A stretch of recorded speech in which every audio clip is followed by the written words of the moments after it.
Sí, bueno, la verdad que el tema físico pues lo llevo bastante bien, sobre todo las carreras. Hoy a mí esto se me hace más fácil, por ejemplo, que el tema de pesas de ayer, pero bueno, creo que estos 10 días al final son fundamentales en lo que va a venir en la temporada. Hay que cargar pilas bien, sabemos que hay que trabajar a tope porque hay que crear una buena base para después estar bien en la temporada. Algunos lo notó. Engañó Boro un poco, que bueno, le informaron aquí un poco mal porque dijeron que 2 o 3 kilómetros y al final fueron 6,5, así que, pero bueno, fue un buen paseo. También el primer día a ver cómo lo reciben, a ver cómo es ese vestuario y la verdad que me ha sorprendido mucho la naturalidad, la humildad, el buen ambiente que hay que tener mucho cuidado de que no te hagan bromas. Ahora en la comida ya me tocó un poco de sal en el zumo, pero bueno, es lo que hay, Sí, hombre, ojalá que sea solo esa, pero bueno, ando con ojos en todos lados para... ¿Quién las piensa? Muchos, todos. Muchos, sí. Hay muchos que las piensan, por eso es peligroso. Sí. Bueno, yo creo que hay que diferenciar un poco lo que ha sido Albelda con lo que vamos a ser los demás. David ha sido una institución y es una institución dentro del valencianismo, tanto dentro como fuera del campo, pues es un ejemplo. Yo ya he comentado que he visto muchísimos vídeos de él de jugar en esa posición, de movimientos, de cómo manda, cómo coloca el equipo. Entonces para mí es, podríamos decir, casi un ídolo.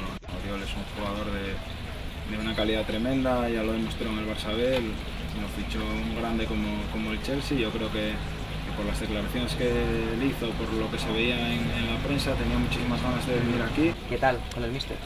Muy bien, la verdad que estos días encantado, pero no lo digo yo por ser el pelota. Yo creo que todo el mundo, si le preguntas, está pues sorprendido, el que no preguntó, el que no se informó sobre él, de cómo es, de lo dialogante que es. Siempre está pues dispuesto a ayudar, dispuesto a hacer alguna broma, a todo. Yo creo que hay muy buen ambiente y cuando hay que trabajar pues hay que trabajar, hay que ponerse en modo de trabajo. Tienen las ideas muy claras de lo que quiere del equipo, tanto ofensivo como defensivo, ya nos está inculcando pues esas ideas. Sí, trabajando como uno más, y la verdad que eso para nosotros pues es muy bueno. Ponerse la camiseta oficial del Valencia pues es algo muy grande, pero no creo que vaya a sentir nada especial justo en este partido, porque para mí ya ponerme esta camiseta de entrenar ya supuso mucho el primer día, verme con este escudo que tantas veces soñé poder estar en un club grande y ahora me toca. Además, de siempre el Valencia fue un club al que le tuve mucha simpatía. Oye, ¿y lo de Villa te sorprendió? ¿Te sorprendió? Bueno, no, me sorprendió también. Yo mantengo contacto con él, pero hablamos un poco de que quizá cambiase de aires, quizá la liga inglesa, pero sí que la decisión del Atleti al final sorprendió. Pero bueno, a mí lo que más me importa del Guaje es que está feliz. Yo he tenido la suerte de hablar con él estos días, estaba muy ilusionado y espero que lo vaya muy bien. Cuando juegues este año con él le darás igual, quiero decir. Sí, por supuesto, como siempre.